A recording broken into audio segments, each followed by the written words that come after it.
yes, I would love to provide this big American dream for my son to strive for. But as he strives for that and he draws himself at school with his daddy on a tractor, it's cute, but it's heartbreaking because we live in such a stressful time for agriculture. This is the Real Food, Real People podcast. There is so much that goes into those delicious, beautiful Washington apples that this state is so famous for. And you're going to learn a lot about that this episode, this conversation we have this week with apple and cherry grower Leah Eddie. Fascinating stuff. So much that doesn't meet the eye when you just go to the store and take home that delicious fruit. It's overwhelming when I listen back to this conversation and think about all the things that they face, not only all the practical stuff, which we talk about first, but the human pressures, the stress. We even get into mental health and the future for her family. Leah Eddie is our guest in the Sunnyside area, and this is an awesome episode this week. Thanks to our sponsors, Mana Insurance Group, helping you plan for your financial protect your financial future. Not just pick up the pieces like people think about insurance, but have a plan in advance to make sure things don't happen if they don't need to. Also, Washington Red Raspberries, one of our supporters. A big thank you to them for supporting what we do. Williams, supporting your clean energy future, thanks to their community grant supporting the podcast. And Dairy Farmers of Washington. Go check them out, wadairy.org. They have a full virtual farm tour on their website. Again, wadairy.org. Thank you to our sponsors. Now let's go to Sunnyside, where we talk with Leah Eddie at Eddie Farms. What kind of food do you guys grow? What do you actually produce? We produce apples and sweet cherries, and we have 13 different varieties of apples, and I believe it's 4 or 5 different varieties of cherries. So it's a pretty long seasons and a lot of labor-intensive moments in life, but yeah. It's good. It's like it's a good feeling to be able to provide fruit and food on the table for families. So what are the busy times of the year for you guys with those 2 different crops? An easier answer is, when is the slower times?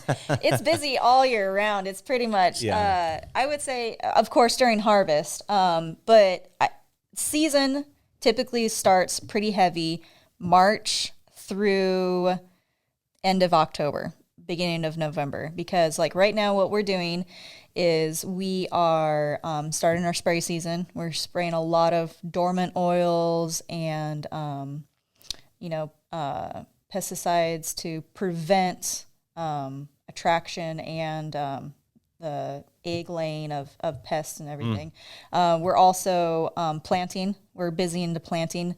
What we did this year is we had to take out a lot of our older varieties that aren't favorable in the market, and also the styles of plantings, because about 20 years ago we started getting heavy into higher density planting, and so a lot of people with the older varieties and the older style plantings are just not keeping up with the market. And so we took out a lot of the older varieties and the plantings, and we're currently planting cherries where apples used to be.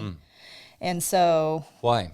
Is that like a rotation thing? It's not necessarily, it's the market, it tends to be like when the new fancy thing comes out, people just like plant it like crazy. Well, over time, it doesn't become new and fancy because something else comes along the lines as new and fancy. So it's a matter of taking that out. And, the last couple of years, we've been very profitable with our cherries, and we've been producing very well, good quality fruit. And so we're putting a little bit more cherries in, taking a little less apples out, because, if the apple market crashes, you got to have your backup market, hopefully, to keep you afloat. So, and as far as what's trendy, like the different varieties and stuff, well, you got to have those in for several years before they really start to produce.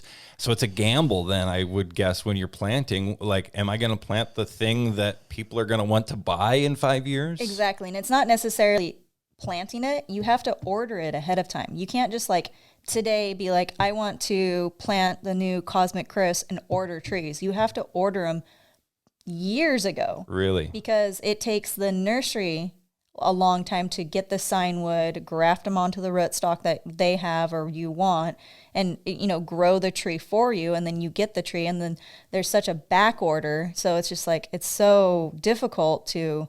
It's not like, oh, I need milk, and you go to the grocery store and buy milk. It's you have to pre-order it way ahead of time, and then you have to care for the crop for 3 years, hoping that the market still stays afloat, and then once you start producing, you then hope that it's still.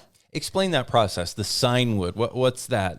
And then grafting, and why do you have to do that? Okay, so the thing is that people need to understand is farming and agriculture is not farming and agriculture. There's so much science behind it. It's so intriguing.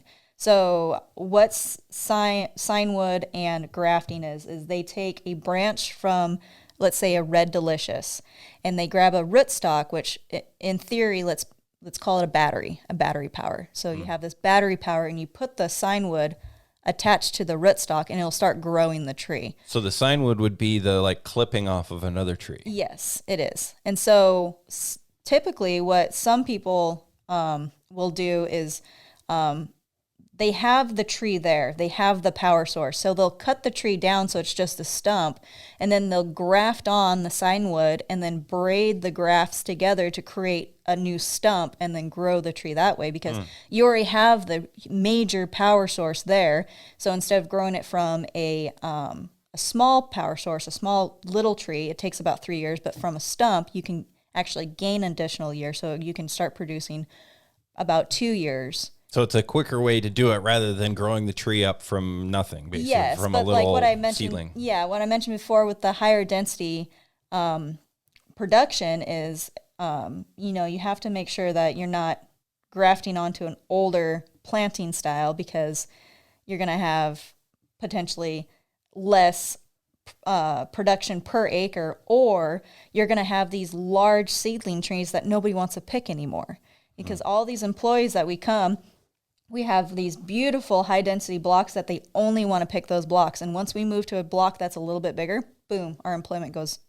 So workers love the high density because there's a lot of fruit in a small amount of space kind of thing? It is, and it's also easier to pick. So, I mean, it's all in a line, and so they just grab their ladder and just go down a line, while the older style plantings are these huge trees, so they have to move their ladder around, they have to get up in the tree, and it's very cumbersome for them for pretty much the same price of fruit. I mean, sometimes we have to raise the price per bin a little bit more because it is harder to pick those trees, but it's what the employees favor too, because that's what we're running into is you have to favor the market, but you also have to favor the employment, because you have all these bigger, older trees. Nobody's going to want to come work for you. Yeah. I hadn't thought about that part. I mean, the part of high density made sense to me. Like, you have X amount of land, you want to try to get as much fruit off of that as possible. So, pack them in, more trees, higher density with the trellising and different things that people are doing to maximize the amount of fruit that they produce on the space that they have. But then that labor issue, if it actually could cost you less to pay people to harvest that versus costing more to pay lower, it quickly doesn't make any sense anymore to do the old style, low density, spread out these big, huge trees. Yeah, and the thing is too, with the higher density trees, they're easier to manage. So with the larger trees, like what I said with the battery power source, they're big battery power, so they shoot a lot of energy out. So on top of growing a lot of fruit, they grow a lot of vegetative growth, like branches, leaves. Yeah. And so, like, let's say you have a variety that's very color sensitive, like a gala or a golden or something like that. You want to be able to have enough light interception into the tree so it colors the fruit. So if you have this huge power source that has all this vigor, you have to go and summer prune a lot of that growth out so that you can color up your fruit and have good quality. So it's shading itself too much. It is. It's shading itself too much. And with the higher density trees, it's just a little stick with these little branches, and it's tree. And you don't typically get the major vigor unless you have certain varieties like Fuji's are very common to have a lot of vigor. But proper management, proper applications will help with the vigor and lower your cost ultimately. So yes, you're putting more cost per acre, but if you manage well, you're going to have less labor costs down the road. So it's kind of... That's interesting with plants. My dad kind of found that too in his years of growing raspberries, because, he's the kind of guy that likes to go all out. So when he was planting, he put lots of manure on, and he did got good plants and planted them well, took really good care of them, wanted them to be as big and as solid as possible. And generally a big raspberry plant is going to produce fairly well. But sometimes, especially at different points in their life cycle, because they can last several years, they're putting way more energy into their foliage than into the fruit. And it's like, wow, these huge, great looking rows of raspberries, and they actually don't have that much more fruit on them. Well, and you also have to think of it this way. So you have this power source, and it's putting out a lot of power. So typically how I help people understand this, if you have 100 apples on a tree and the roots are giving off power, they're giving off 1% power per apple, so 100% power. Right. So the less apples you have on there, the more power per apple is going to have. So let's say you have 10 apples on the tree. Well, now each apple is going to have a extra percentage of energy because there's less energy dispersion. It's the same thing with the vigor. When you cut that vigor off, that energy going through that shoot is going to go towards the fruit.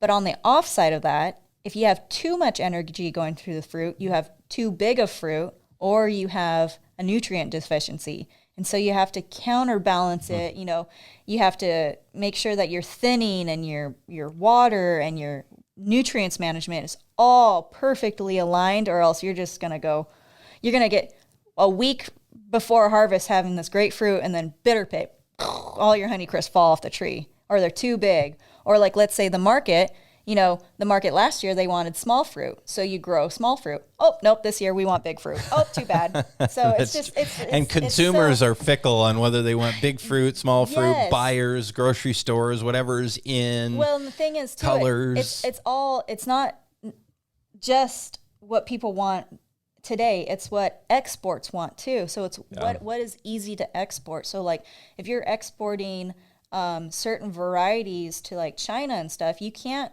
necessarily export Honeycrisp because they tend to, mature and kind of potentially rot a lot faster than, let's say, a Braeburn.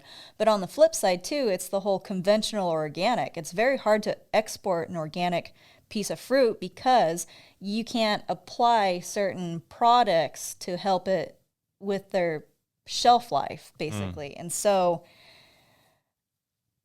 there's so much to it. There's a lot of science, there's a lot of marketing, and there's a lot of politics that go into agriculture that a lot of people just don't realize. Yeah.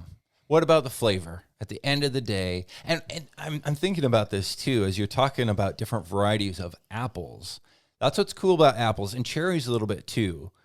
People know the names of the varieties. And granted, they probably don't realize that there are sub-varieties like the newer version or this version, all under, you mentioned, a Braeburn or a Honeycrisp. There are different versions of that, but they're generally the same thing. They generally taste a certain way. Other, like raspberries, people don't know the different varieties generally, except they're really like specific buyers. And see, that's the thing with like the cherry market, it's Rainier's or red. But like a red cherry, there's dozens of red cherry varieties, but they sell them as a sweet cherry or a red cherry. I always think Bings when I see dark red cherries. That's a variety, but there's also Skinas and Santinas and Chalans and Titans, but when it gets to the grocery store, they're all called the same thing. Right. So people don't know. With any of this, though, back to what I was going to ask before I geeked out about variety names, is the flavor. How much do all these cultural practices that you're talking about, grafting and high density versus low density, and whether they're getting color and foliage, and how much does that affect what the apple tastes like? A lot. I mean, when you have a good nutrients program that is specific to your variety, you can have a good result. The negligence of that and the over or under application of water can really adjust and what the taste is in an apple is the sugar and the bricks level. Right. So if you overwater an apple, it's kind of like diluting the sugars in the apple, and it could potentially taste yucky. Blah. Yeah, and if you, let's say, don't give them the vitamins, basically, let's put it that way. If you don't give them the nutrients and the vitamins, they're not going to come out tasting as sweet or as crunchy as it should be. Like one thing I mentioned is some varieties, like a Honeycrisp, are very prone to a calcium deficiency called bitter pit. So basically, it's like a kind of darker dimpling of the fruit, and it's corking. So I mean that basically is restricting the fruit to fully mature to its fullest potential with the bricks and the starches and everything. So it's just, you have to be very, very meticulous about how to grow the fruit. But it's not just how to grow the fruit, but making sure that you're growing the correct variety on the correct rootstock in the correct location on the correct face of the earth kind of thing. And it's just, it's not as simple as buying it from the nursery and putting it in your backyard and growing fruit in your backyard. It's so scientific and so specific on every little detail. So now, do you guys grow organic or conventional fruit? Both. Do both. So our cherries are conventional, and our apples are organic and conventional. For our apples, we are about roughly 75% organic. Every year, we're putting a little bit more into production of organic. And the thing is, the market is really good. It's a lot more care that you need to take care of organic fruit, because you can't use certain pesticides or nutrients that are not necessarily called harsher, but they are a little bit stronger on targeting pests. So you're using products that are softer and are considered labeled or certified organic for production. It may just take a little bit more to get the same quality. So organic is not like you don't spray them with stuff to keep the bugs off. Because I mean, that's what some people say, like organic stuff, well, it's going to have bugs on it because, it never got sprayed. But that's not the case. Not necessarily. I mean, you can get your neighbor who doesn't take care of their orchard and you're going to get bugs. No, what it is products, pesticides that are organic certified have a carbon base to them. That's what identifies them as organic. And so something that is equivalent, let's say a pesticide that is targeting the same pest as a conventional product, it might be very similar, but it's a softer product, so you have to use it twice as much. So that's the thing. It's like the market is really good for organic, but the cost to grow the fruit is 3-4 times more. So it's, if you're heavily into organic, and let's say the organic market falls off the face of the earth, you're in deep water over your head. So it gets to be a gamble. Am I going? And the thing is you can't just become organic. It's a 3-year process. It's 36 months. So just like planting, you got to make sure that you're planting the correct varieties at the correct rootstock and everything. But if you go into the organic transition period, it is an investment of time and money, because you could invest all the way into your 36 months, and let's say you get this huge infestation of some sort of pest that the neighbor isn't taking care of their orchard, and you're like, we can't control it with these softer pesticides, and unfortunately, in order to save my land and my crops and make sure it doesn't spread to everybody else, I have to use one conventional product to control it, and then it takes you out of the organic program. It's the stopwatch starts over the countdown. And so it's you have to be smart to be in agriculture nowadays. I never thought of that with organic, the cost element ahead of time. I'm always like, well, yeah, it costs more to do it. But if you have something that's, whether it's land that's in conventional or something that's already planted there that's conventional, and you want to go organic with it, you have to pay those extra costs for 3 years without any additional reward. Yeah. The reward being the higher price that people will pay for organic. Yep. And that's if. That's if 3 years down the road, organic is still a profitable market. I mean, anything can happen. Anything politically. Politics, unfortunately, have us by a leash.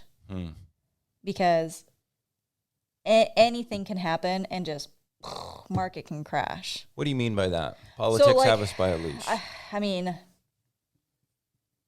if we have a politician, and I'm not saying any specific politician, that is fighting with a certain country that's very large and starts with a C, and buys a lot of apples from us, and they decide, hey, we're not going to buy apples from you, or let's say Mexico. Let's say Mexico stops buying apples from us. Where are all these exports going to go? I know a lot of people, and I highly agree with a lot of people who say, we need to feed the people of the United States.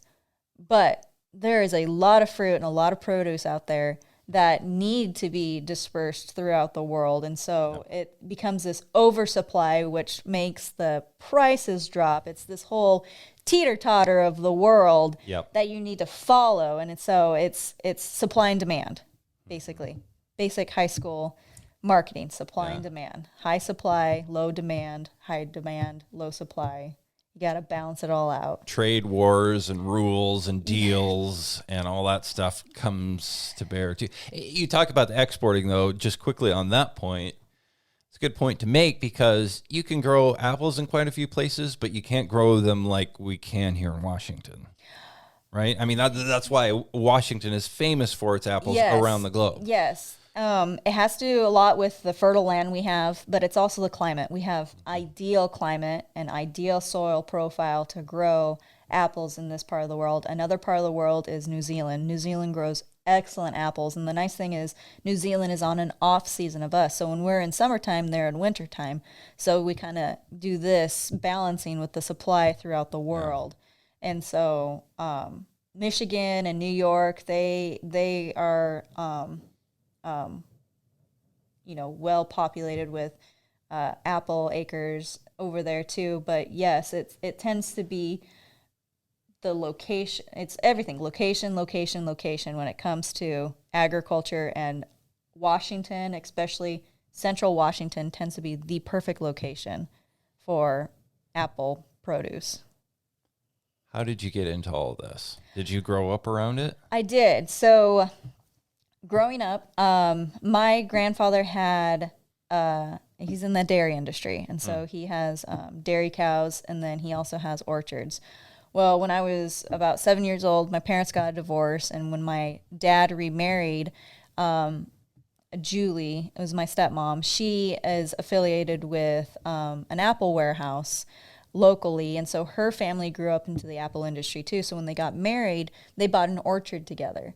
And so I kind of had a choice growing up as a farm kid. Do I want to work on the cows, or do I want to work on the apples? And apples are a lot quieter and not as stinky as cows. So growing up, when I was about between 7 and 10 years old, I kind of worked in the summer on the calf ranch, feeding calves and changing out their water and stuff. And then when I got to a little bit older, I started working on the orchard at my dad and stepmom's place. And so it was little things like fixing pipe and, laying out gopher traps and doing little things here and there. But, I started to show an interest in it and show that I enjoyed doing it. So every summer I was able to do a little bit more. So I started doing tractor work, and then I started doing forklift work, and then I was doing harvest, and I picked fruit, and I loaded trucks, and I came to, I think I was 16 years old.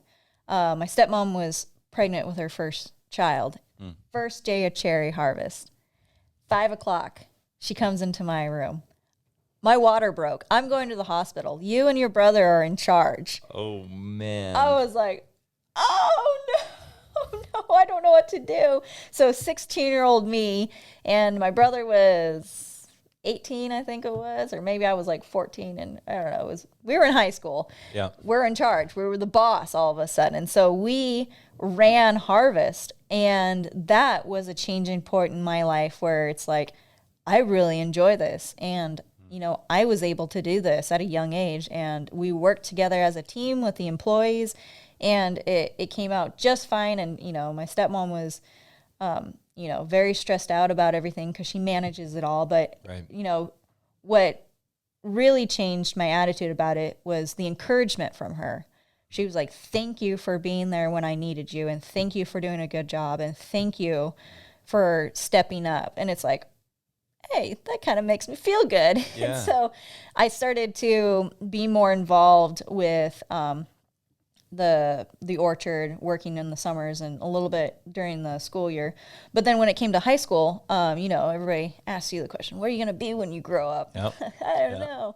And so I was really struggling about like where to go to college, because I wasn't 100% sure what I wanted to be, because a lot of my family members are in the medical field. So it's like, well, do I want to go towards the medical field? Because I do have a passion about that. Or what should I do? And so my stepmom sat down and was like, hey, you know what? You're really good at hands-on labor, and you're really good with the orchard. How about you go into orcharding? And I was like, there's not a school for farming. There's no farmer school. And she's like, yes, that's a degree. And I'm like, no. So I went to Wenatchee Valley College and did their 2-year tree fruit program. And I had the ability of completing the 2-year tree fruit program and then starting work right away, or joining the WSU sister program, where you then transfer over to WSU and you finish your 4-year over there. And I was like, man, do I want to keep going and whatever? But like I said before, my stepmom, her family owns a apple warehouse. So they said, if you graduate this year and you completed your 2 years, we're going to hire you as a fieldman. I was like, phew, all right. So I graduated and I started becoming a fieldman for Apple King. And I worked for Apple King for about 6 years. And within the 6 years, I was also an orchard manager. And so I did the whole, I learned, the thing that people need to understand too is, and I understand a lot of college kids run into this problem, is there's a lot you learn in college, but there's even so much more that you learn hands-on. And so when people get out of college, they're like, you can only get this job that you wanted for the last 10 years of your life if you have experience. And so people don't have experience, and so they can't get their job, and so they're sitting on this degree. Well, fortunately for me, I grew up doing this stuff, and then I went to school doing this stuff, and then I was able to get this job that not many people can just like pick up. Mm-hmm. And so to my knowledge too, I believe I'm the only female fieldman that have been around in this valley. It's a very male dominant position. And how do you feel about being called a field man if you're not a man? That's fine. I'm not a he, she, they kind of person. But no, I was fine with that. But I mean, that's the thing. I grew up dealing with a lot of, the challenges of agriculture. And now I need to step it up, not only with agriculture, but with people.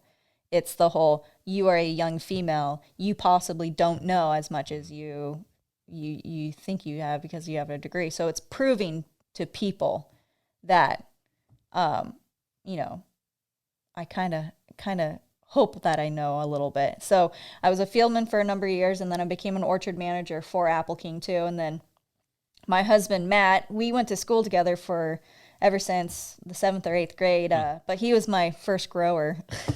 So I see what's going on here. Yeah, you kind of progress that way. So here, Matt would be in the orchard talking to other fieldmen, and here I roll up, and he's, oh, sorry, my field lady's here. I got to go talk to her. And all the other fieldmen, yeah. Well, maybe if I had blonde hair and a ponytail, maybe I would get more fruit from you. It's like, oh, come on. So we were dating in high school, and then it was this off and on thing, but we always kept our friendship. But after college, we started dating again. And then, he proposed to me and we got married, and the agreement he had with Apple King is that Leah can't be a fieldman or an orchard manager when she's pregnant. So he tried really hard to get me pregnant as fast as he could, so I can come work on the farm. So like when I first got married to him, his goal was that I would work on the farm and I would do all the office work and the paperwork for him so he can get back out on the tractor. And I'm pretty sure 80% of the reason why he married me was so I can do his paperwork. And then the other part is cooking and cleaning and taking care of him. It's just, that's what I like to say. But so I was doing fieldman work, orchard managing, and then also doing book work for the farm. And then when I became pregnant with our first child, I said, "Hey, I'm sorry, I can't be around pesticides anymore, and I can't do these early morning long days." So unfortunately, I had to quit working for Apple King, but we have the relationship with Apple King still, so we were still able to send them fruit and work with them, along with other warehouses that we were affiliated with. And so I started doing the food safety, the L&I, the payroll, a lot of the paperwork, office stuff for my husband. So I went from working outside 110% of the time. I mean, there's times where I slept in my truck. I mean, I never went home. I was hauling bees, and I was doing frost, and I was fixing tractors all the way. And then all of a sudden I'm sitting in an office with no sunlight. And I'm like, this is driving me nuts.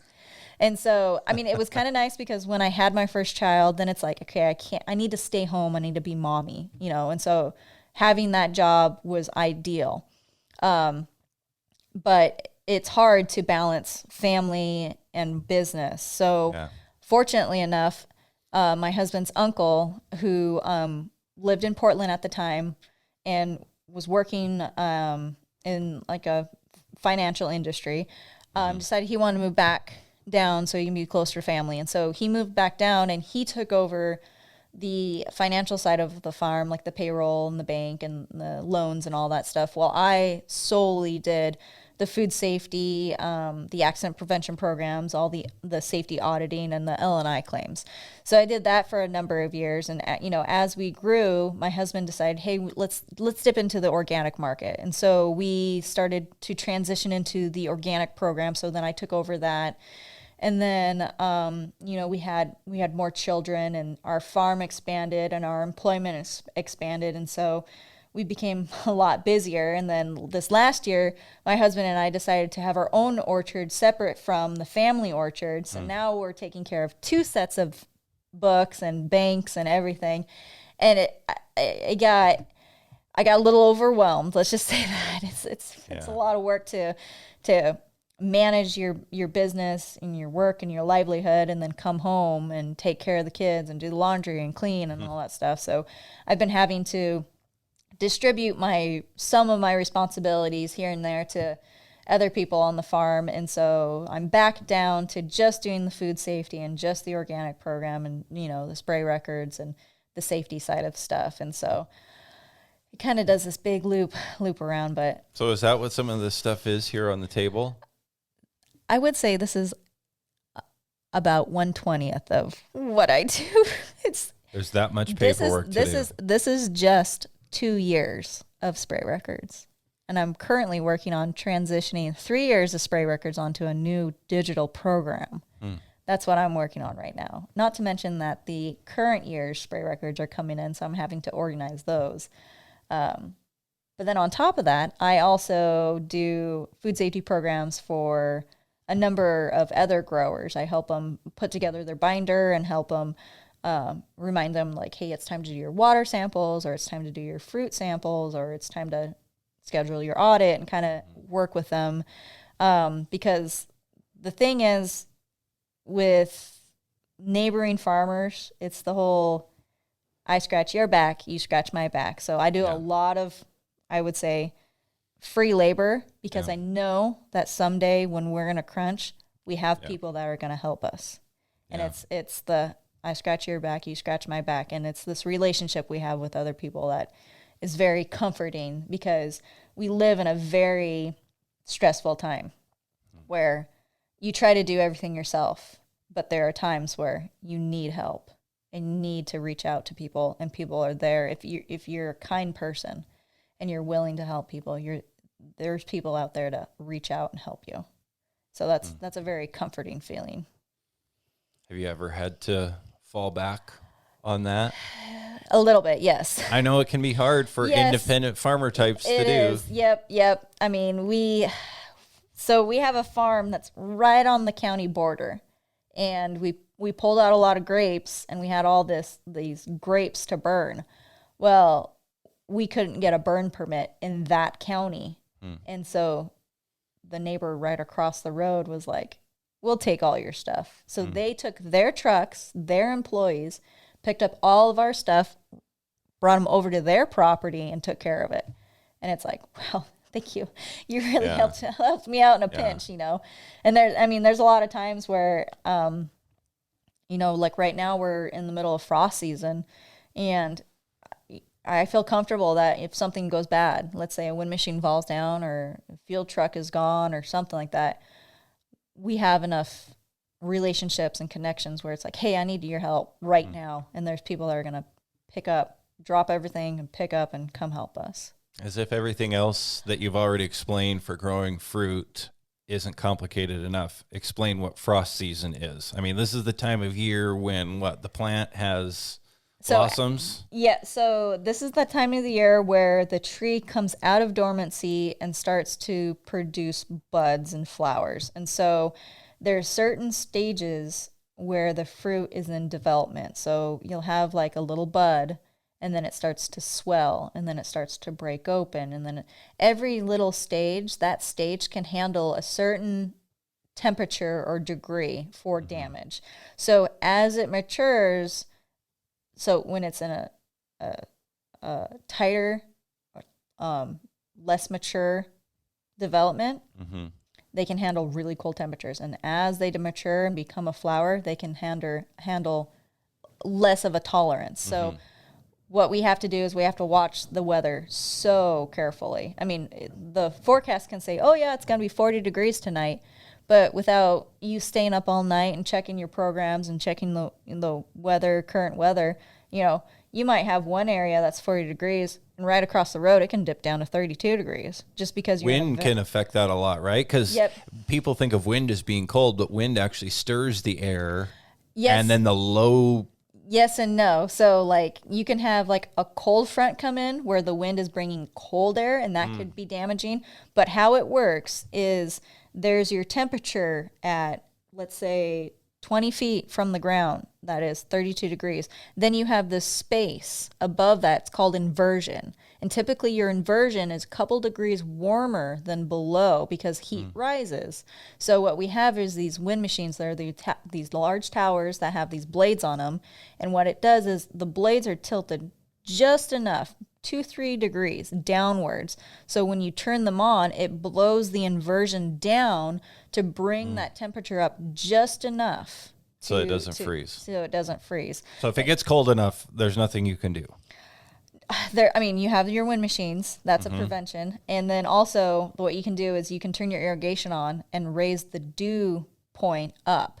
So water will actually warm the area up. And it's kind of a weird concept to believe, but let's say there's a flower and their tolerance is 29 degrees. Like they have 90% kill damage at 29 degrees.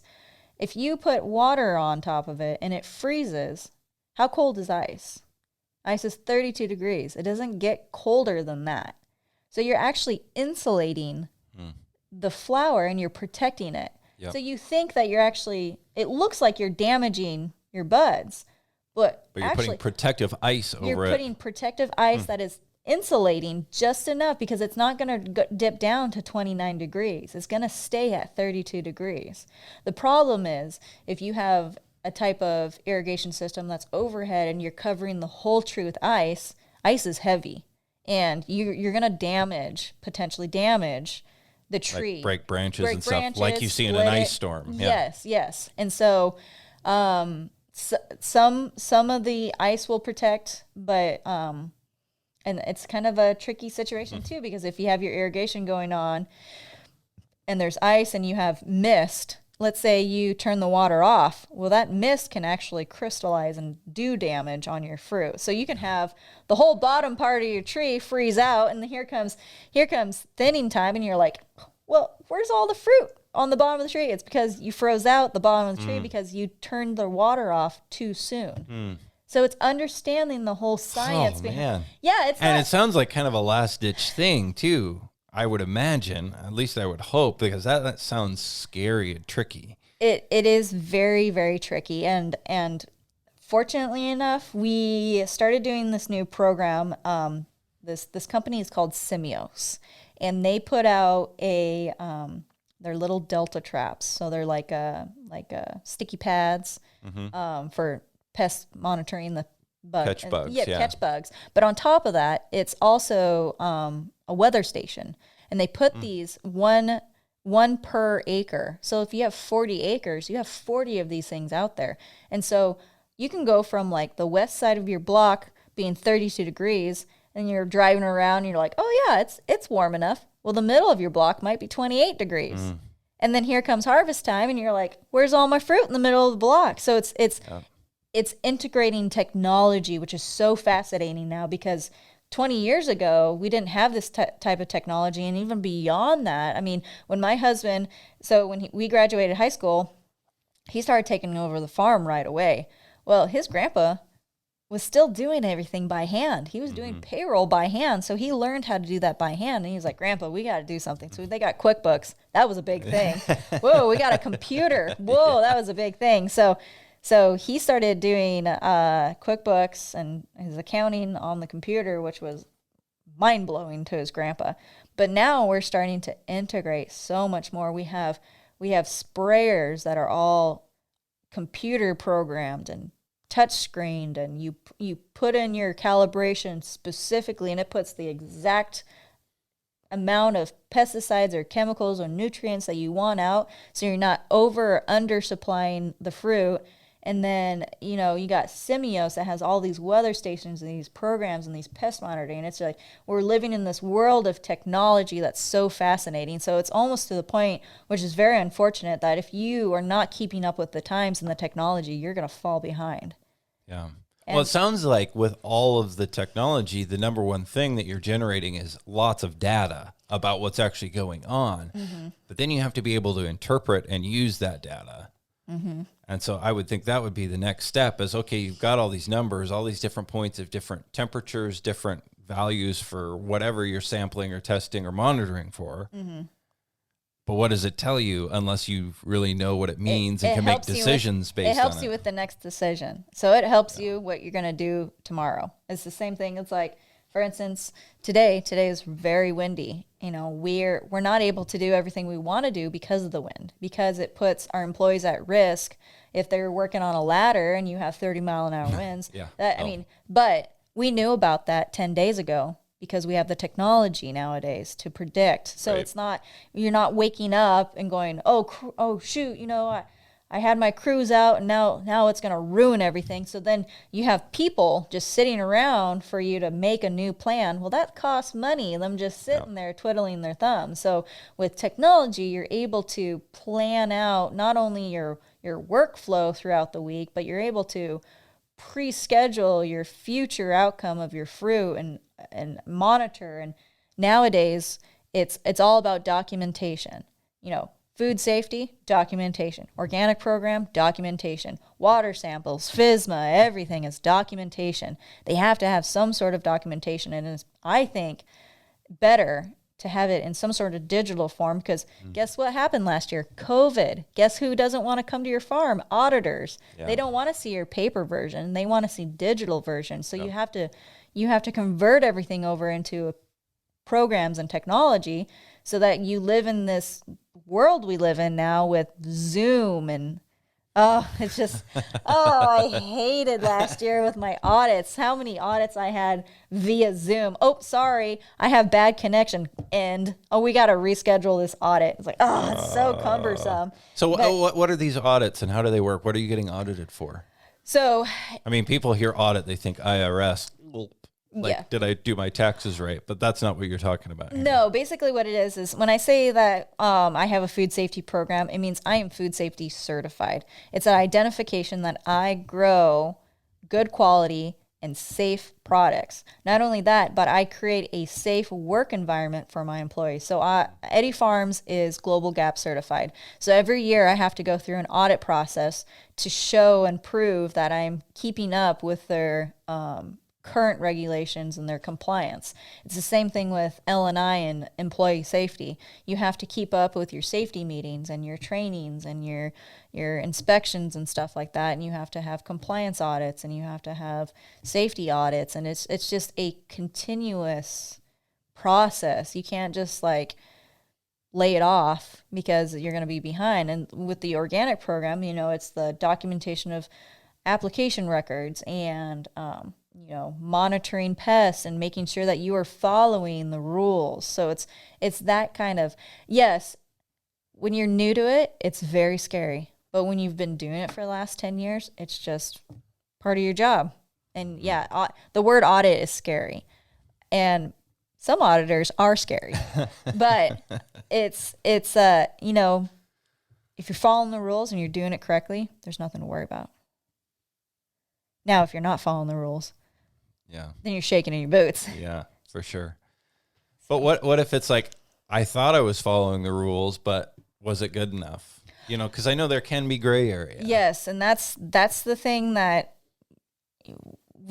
what I say. You can't just like let this fall behind. You have to be up to date. I mean, my specific job is the organic program, the L&I, and the food safety, because my husband can't do everything. Because he has to keep up with the new regulations, the new versions, the new audits, the new rules. I mean, some people's job and career is food safety alone. So it's a continuous renewal of rules and revision of compliances. And so it's not like, here's the rules, follow them for the next 20 years. It's like, here's the rules, follow them for 20 minutes, and we're going to change them in the next 20 minutes kind of thing. So it's being able to keep up and understand and educate yourself and reach out to people and ask for advice or help, or, come up with new ideas and share that with people and kind of create these connections with people, because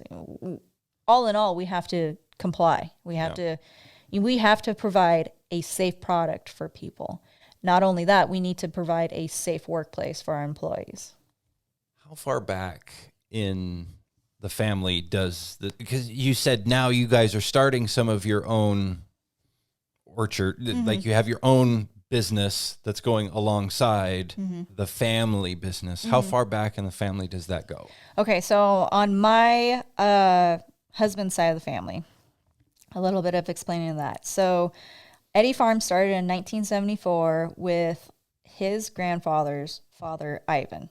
And they started Eddie Farms, and then my husband's grandpa, Jim, was partners with them. And so Eddie Farm started out with some apples, some apricots, a little bit of everything, the diversion. And so ultimately they became mainly apple farmers. Well, it kind of skipped a generation, so it went from grandfather to grandson. And so my husband's grandpa raised my husband Matt from when he was 2. I mean, they've 2 peas in a pod. If he's in the truck farming, so is Matt. If he was out drinking coffee with the farmer, so was Matt. I mean, he was like his little sidekick. And it's very similar to my son and my husband. My son Logan, he wants to be a farmer, so there he is out pushing trees in the ground and kicking dirt over. And so it's very cute to see the similarities. So after high school, my husband took over Eddie Farms, and he's been managing it with me and his uncle and his grandfather, Jim. And so we decided to do a little bit of our own thing, just because, it's nice to have your own little tiny thing to do whatever you wanted, instead of having this larger farm where you have to follow larger stuff. Yeah. And so So with Eddie Farms, we'd like to say we go back, what is it? So 1, 2, 3, 4 generations. But if you actually look at the books, it goes all the way back 7 generations. So that's when his grandfather started farming in this valley. It wasn't Eddie Farms, but that's when they started farming. And it started with sugar beets and asparagus and a lot of row crops that were very typical in this valley. And then when the apple industry and the tree fruit industry started to be introduced, that's when they started dipping into that, and that became their major and main livelihood. Is that something that you think about as you're working on the farm, continuing on that legacy? I mean, is that part of... That's the end goal. Yeah. But it's a struggle. I mean, it's every single day you got to wake up and just worry. And unfortunately, that's what we live in, is the state of worry and stress, because you don't know what tomorrow holds with, the banks or the politics or the market or something happening. Anything can happen on your farm, and then suddenly you're the bad guy and you're being sued and this and that. And it's just, yes, I would love to provide this big American dream for my son to strive for. But as he strives for that and he draws himself at school with his daddy on a tractor, it's cute, but it's heartbreaking because we live in such a stressful time for agriculture. Explain that. It's hard. What goes through your mind when you see the drawing of the tractor? I mean, it's so stereotypical, right? It is. It's like, it's a career day at school, and my son wants to be dressed up as a farmer, but when my husband puts on his boots and his hat for the day, he goes out with a big heart. But the thing that people don't see is the long hours, the unseen tears, the stress, the heartache, the sick to your stomach because you never know what's going on, and it's the never ending infathomable. It's just like you just never know what's going to happen because we can't control what we do anymore. It's all politically controlled. It's very, very tough. And the thing is, it's not only that. I don't only want to provide this American dream for my son. I want to provide this American dream for my employees' kids. I mean, we have employees that have been working for us for 35 years. Yeah. And this is all they know. And, you're not just thinking about yourself. We have many, many people that work for us, and some people that have worked for us for years and years and years. Well, then here's their kids and that generation coming up, and how do you introduce that into them when you have this labor rule? Oh, you can't have children working on the farm because that's a safety hazard. Well, how are you going to introduce children to agriculture if they can't be involved with agriculture? So it's that kind of stuff. It's like we want to, American made and American driven, but you can't do it because you're going to break a law, or you can't do it because you're going to be seen as a bad person. So it's so difficult complying, but creating. So there has been times where my husband and we look at each other and it's hard. It's like, I'm not quite sure why we're doing this. But all in all, I would say there's 2 reasons. One, we're providing. We're providing food on the table for people to eat. And then second, we're providing for a workplace for people. We have people that are relying on their job and their income from us. That if agriculture never existed, there millions of people would be on unemployment, or not being able to work, or have setting their skills to what they're good at. It's just it's very difficult, and there's times where I feel very discouraged and I feel like I'm going to give up. But it's always my husband that's like, you always look at the bad side of things, and you need to look at the good side of things. And it's like, I know I know you understand. It's very, very difficult to do that. But you have to be an optimist, though, to be a farmer. But it's the correct thing to do. Yeah. It's the correct thing to do. It's hard to keep your mindset in the positive direction when you have so many things attacking you. There's always that what if feeling in the back of your mind that you always have to think of. But you can't live that way. You can't live thinking what if or in fear or all that stuff. You need to go beyond that and strive for something further in order to be successful. Because if you're in fear all the time, you're not moving forward. So is that what drives you forward?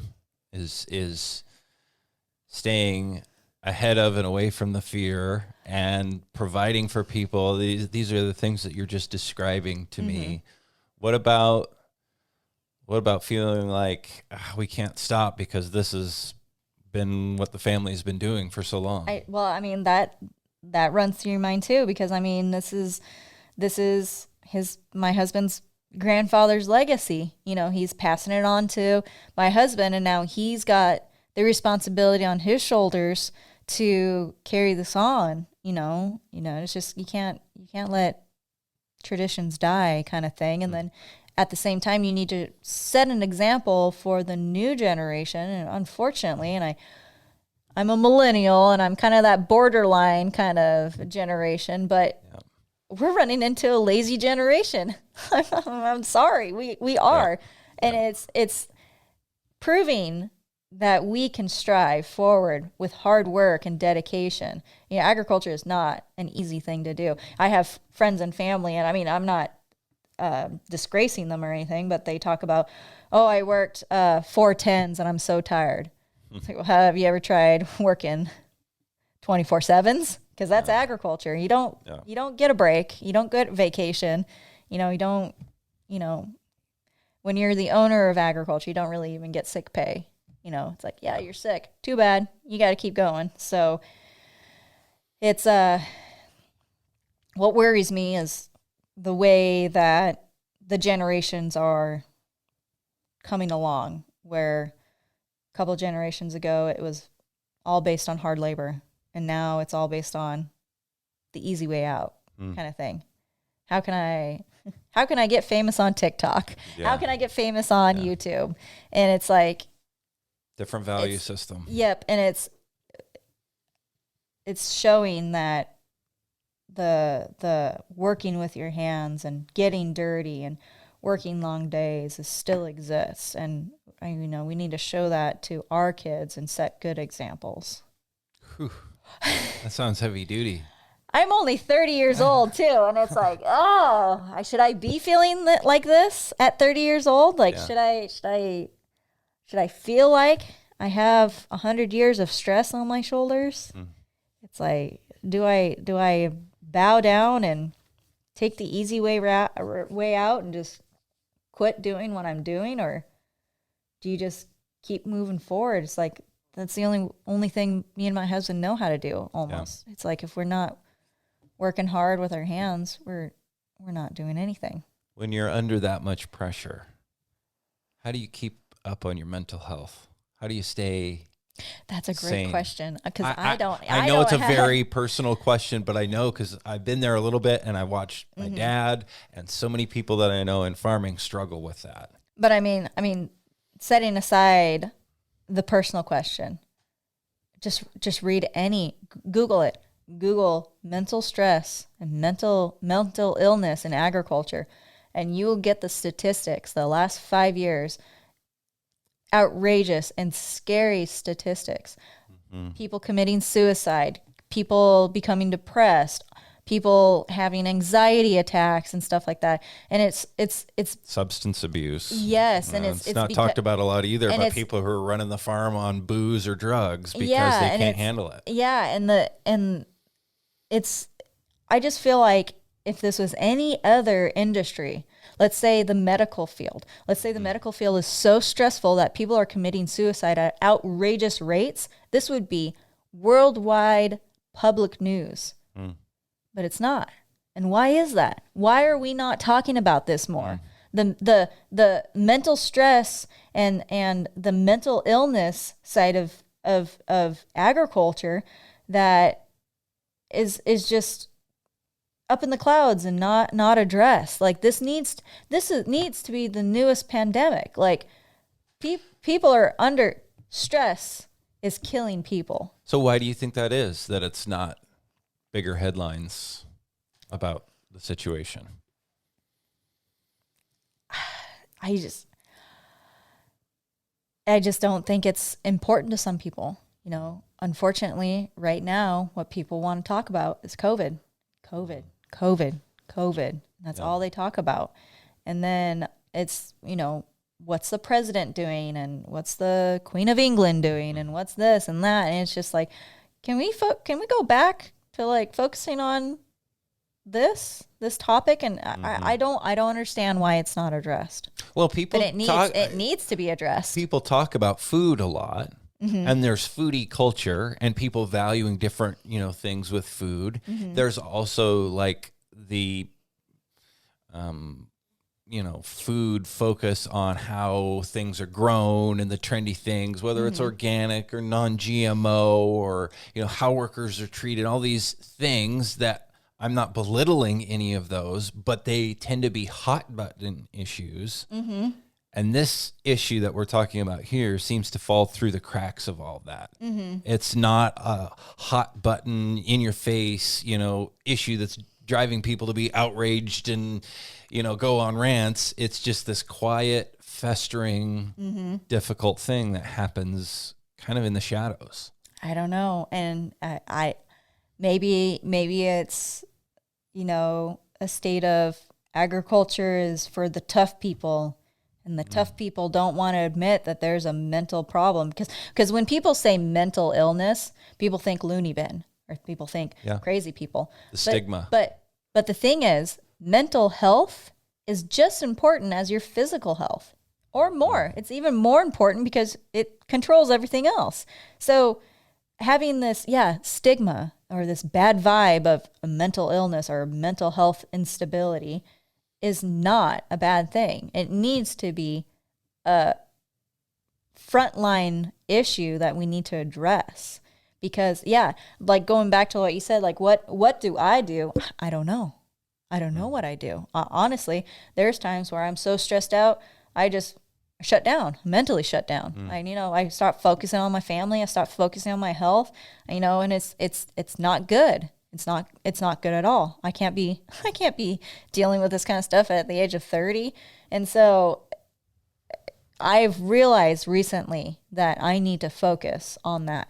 Not only that, but I need to help my husband focus on that. So like what he does, I would per se, what he does is he makes sure that he goes out socially and he sees his friends and he gets away from the farm. And the nice thing is we used to live on the farm. So it was a constant farming 24/7. You look out the window and think, oh, I need to do this. I need to do that. No, you see some smoke because something's on fire. You see a broken sprinkler, see that. And it's just a couple years ago, we moved off the farm location and I have seen a great change in my husband's at-home interaction. It's, he still has the business and farming mindset, but he knows how to separate business from family now. He's spending a lot more hands-on time with the kids and with me and being able to break away from that a little bit. But I mean, most people who own a farm or work on a farm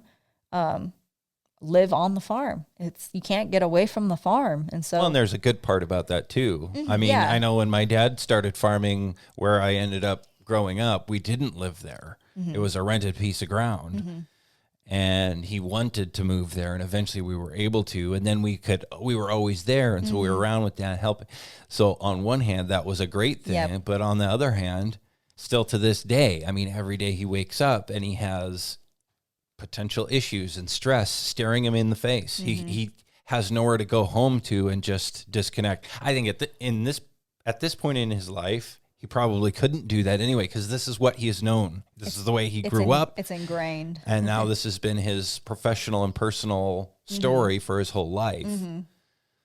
That's where it's good that your husband is doing that now. Yeah. And so, honestly, the topic of mental health within agriculture is so important.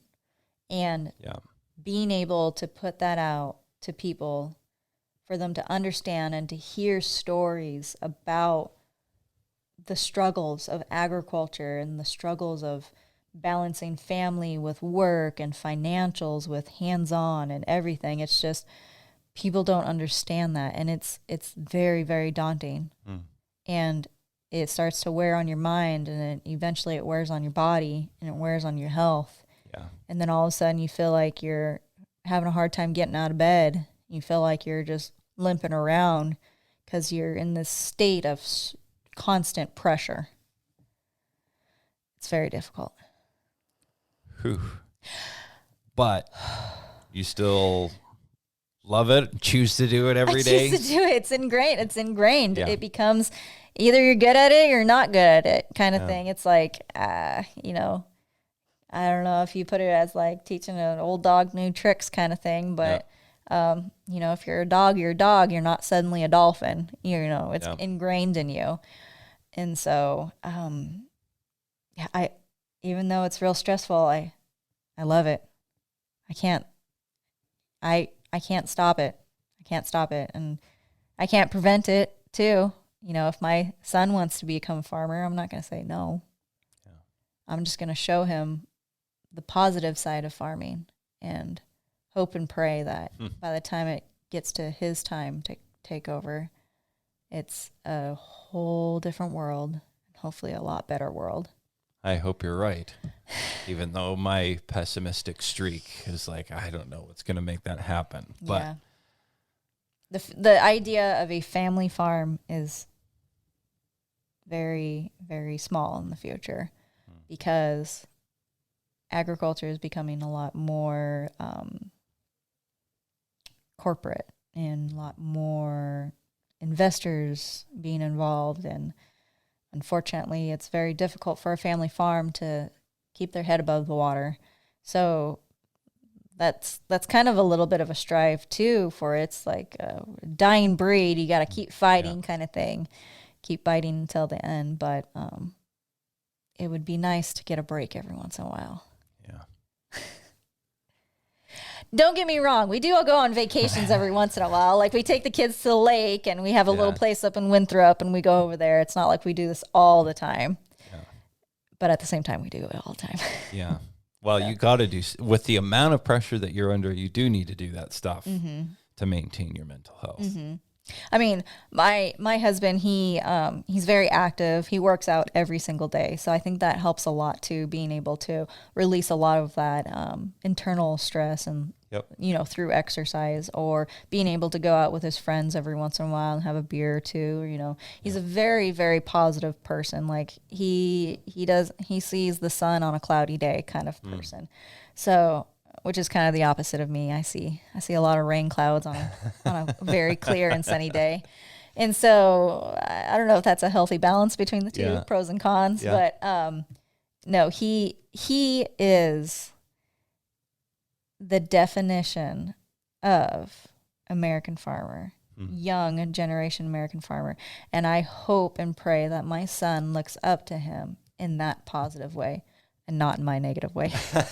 But I mean, he really makes a stressful situation bearable. That's awesome. And you got to have that to survive. You have to have that to survive. Well, thank you for producing incredible food for people to eat. I think that, I don't normally thank people for that, but now that I'm doing this conversation, I should be. I think more people need to be thanking those of you who are growing the food that we get to eat. So thank you for that, and thank you for opening up and sharing all of this too. Yep. I think it's important that we know more about what all goes into those apples and cherries and everything And else the that fact family farms are the producing. fact that food doesn't come from a grocery store. Yeah, You know, absolutely. there's a very strenuous process to get from farm to table, from tree to table.